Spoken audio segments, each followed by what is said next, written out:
భానుడి బగబగలతో ఉక్కిరిబిక్కిరవుతున్న తిరుపతిలో వర్షం పడింది. మధ్యాహ్నం 12 గంటల 30 నిమిషాల నుంచి సుమారు గంటన్నర పాటు నగరంలో ఓ మోస్తరు వర్షం దంచికొట్టింది. దీంతో తిరుపతి, తిరుమల పరిసర ప్రాంతాల్లో ఒక్కసారిగా వాతావరణం చల్లబడింది. అయితే గాలితో కూడిన వర్షం కావడంతో నగరంలోని పలు ప్రాంతాల్లో చెట్లు విరిగిపడ్డాయి. నిన్నటితో పోలిస్తే ఈరోజు వర్షం పూర్తి స్థాయిలో కురవడంతో వేడి తీవ్రత గణనీయంగా తగ్గింది.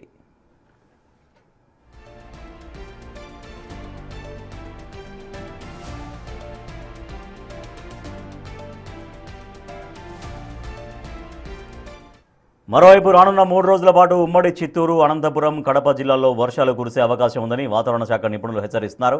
ఉరుములు మెరుపులతో కూడిన వర్షం పడే సమయంలో పిడుగులు పడే ప్రమాదం ఉందని, ప్రజలు అప్రమత్తంగా ఉండాలని ప్రభుత్వం హెచ్చరికలు జారీ చేసింది. రైన్ అప్డేట్స్కి సంబంధించి మరింత సమాచారాన్ని మా ప్రతినిధి ఉమాశంకర్ అందిస్తారు. గడిచిన నెల రోజుల నుంచి బాణుడు తన ప్రతాపాన్ని చూపిస్తుండడంతో తిరుపతిలోని ప్రజలు ఉక్కిరిబిక్కిరవుతున్నారు. ముఖ్యంగా తిరుమలకు వచ్చేటువంటి యాత్రికులు సైతం బాణుడి బగబగలతో ఉక్కిరిబిక్కిరవుతున్నటువంటి పరిస్థితి. అయితే తిరుపతిలో ఇవాళ ఒక్కసారిగా వాతావరణం మారిపోయింది. పూర్తిగా ఆల్ ఆఫ్ సడన్గా రెయిన్ కురుస్తోంది. చూడొచ్చు, తిరుపతి నడిబొడ్డున ఉన్నటువంటి గాంధీ రోడ్డు వద్ద మనం ఉన్నాము. ఒక్కసారిగా ఎండ కాస్తున్నటువంటి సందర్భంగా ఆ వాతావరణం మారిపోయి ఈ వర్షం అనేది కురుస్తోంది. ముందుగా వాతావరణ శాఖ హెచ్చరించిన నేపథ్యంలోనే ఇవాళ తీవ్ర వడగాల్పులతో పాటు వర్ష ప్రభావం కొన్ని ప్రాంతాల్లో ఉంటాయని చెప్పి కూడా ఇప్పటికే చెప్పినటువంటి నేపథ్యంలోనే ఒక్కసారిగా తిరుపతి, తిరుమలలో వాతావరణం అంతా కూడా మారిపోయిందని చెప్పుకోవచ్చు. చూడొచ్చు, నగరవాసులంతా కూడా కొంత ఉపశమనం లభించిందని చెప్పుకోవచ్చు. అంటే ఎక్కడా లేని విధంగా కూడా తిరుపతిలో మాత్రమే ఇలా వర్షపాతం నమోదవుతోంది. అదే రకంగానే నిన్న మొన్న చూసుకుంటే 44 డిగ్రీలకి కొన్ని ప్రాంతాల్లో చేరినటువంటి పరిస్థితి. గడిచినటువంటి 15 రోజులుగా కూడా బాణుడు తన ఉగ్రరూపాన్ని చూపిస్తున్నాడు. ముఖ్యంగా ఇక్కడ చిన్న వ్యాపారాలు చేసుకునేటువంటి వారంతా కూడా వ్యాపారాలు పూర్తిగా మానేసి వెళ్ళిపోయినటువంటి పరిస్థితి. అంటే రోడ్ల మీద ఎవరు కూడా పెద్దగా కనిపించలేనటువంటి పరిస్థితిలో నిన్న మొన్న చూసాం. అయితే ఒక్కసారిగా ఇవాళ బాణుడు తన ప్రతాపాన్ని చూపిస్తున్నటువంటి సమయంలోనే ఒక్కసారిగా వాతావరణం మారిపోయి ఈ రకమైనటువంటి వర్షా ప్రభావం కనిపిస్తోంది. తిరుపతిలో ఆల్ ఆఫ్ సడన్ రెయిన్ ప్రస్తుతం నగరవాసుల్ని కొంత ఉపశమనానికి గురి చేసిందని చెప్పుకోవచ్చు. అదే రకంగానే తిరుపతే కాకుండా తిరుపతి రూరల్ ప్రాంతాలంతా కూడా ప్రస్తుతం ఆల్ ఆఫ్ సడన్ రెయిన్స్ అనేది పడుతూ ఉంది.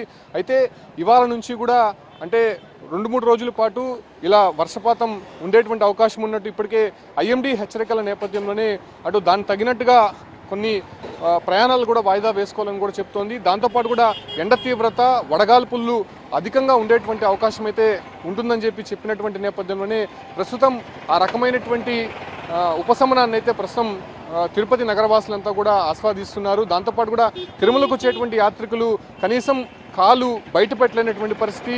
చాలా వరకు కూడా ఎండ తీవ్రంగా కనిపిస్తున్నటువంటి నేపథ్యంలోనే వాళ్ళంతా కూడా ప్రస్తుతం ఈ వర్షానికి కొంత ఉపశమనం లభించినటువంటి నేపథ్యంలోనే ప్రస్తుతం తిరుపతిలో కురుస్తున్నటువంటి వర్షాలు మనం చూడొచ్చు.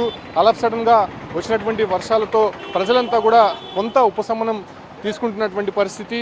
అసలు దాదాపు గడిచినటువంటి వారం రోజులుగా మనం ఒకసారి చూసుకుంటే అటు శ్రీకాళహస్తి కావచ్చు, లేదంటే తొట్టంబేడు, బిఎన్ కంట్రీగా తిరుపతి రూరల్ ప్రాంతాల్లో 42 నుంచి 44 డిగ్రీల వరకు కూడా ఉష్ణోగ్రతలు నమోదయ్యాయి. దాంతోపాటు కూడా వడగాల్పులు ఎక్కువగా కూడా కనిపించినటువంటి నేపథ్యంలోనే ప్రస్తుతం ఇవాళ కురుస్తున్నటువంటి వర్షానికి కొంత ఉపశమనం లభించిందని చెప్పుకోవచ్చు. 2 రోజుల క్రితం కొంతమేర వర్షపాతం నమోదైనప్పటికీ కూడా ఆ ఒక్కపోత అనేది అధికంగా కనిపించింది. అయితే ప్రస్తుతం కురుస్తున్నటువంటి వర్షానికి కొంత తిరుపతి అంతా కూడా చల్లదనంగా మారినటువంటి నేపథ్యంలోనే అటు నగరవాసుల నుంచి కూడా తిరుపతికి వచ్చేటువంటి భక్తులు సైతం ఉపశమనం లభించిందని మాత్రం స్పష్టంగా చెప్పొచ్చు. వీడియో జర్నలిస్ట్ పురుషోత్తంతో ఉమాశంకర్, బిగ్ టీవీ, తిరుపతి నుంచి.